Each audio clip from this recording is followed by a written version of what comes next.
Good day mga idol, maligayang pagbabalik dito sa JB Vlogs TV. So bali sa video na to ay kita nyo naman nandito tayo ngayon sa bukid, sa kubo ng aking tito.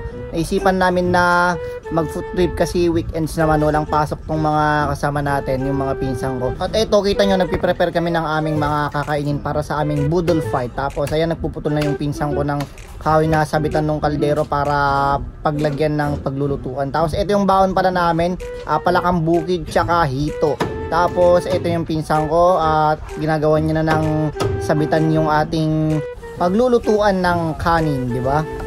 At ito naman kami ng aking pinsang si Gino. So bali nag-ready na kami ng lutuan. So akin ang ginagawa ko ay inaayos ko yung mga bato na paglalagyan, no? Kaya doon kasi iluluto yung aming ulam na palaka. So bali ang recipe pala na gagawin namin, no? Kaya ang luto na gagawin namin doon sa palaka ay adobong palaka, tapos yung hito naman ay iihaw lang namin para solid, di ba? Napakasarap niyan.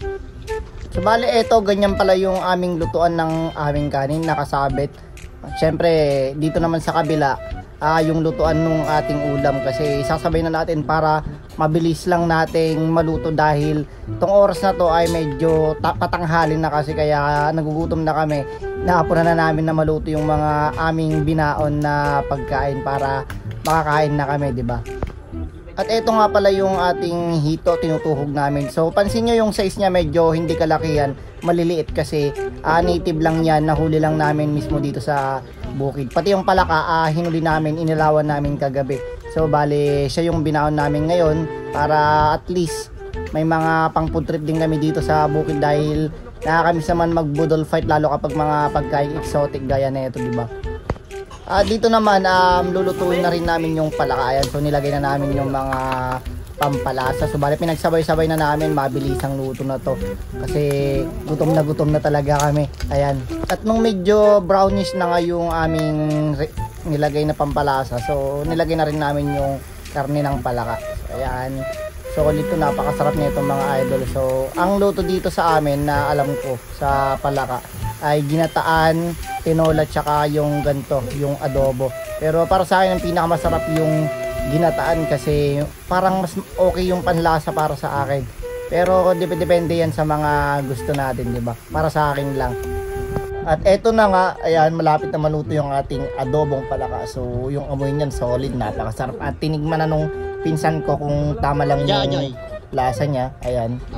At ayun na nga, luto na at hinahaw na namin. So solid, matitikman na ulit namin itong palaka kasi medyo matagal-tagal din kami hindi nakatikim ng palakang bukid, dahil yun nga, ngayon lang ulit kami nakahuli niyan.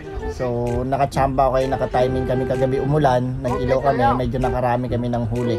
So bale yung iba ay napamigay na namin sa mga kapitbahay namin na gusto rin tikman. Ayan, so nahango na rin yung kanin para syempre masimulan na namin yung aming mukbang, 'di ba? Solid. At ayan na nga, pati na yung hito ay luto na rin. So nilalagay na namin dito sa aming kainan. So bali apat lang kami kakain yan.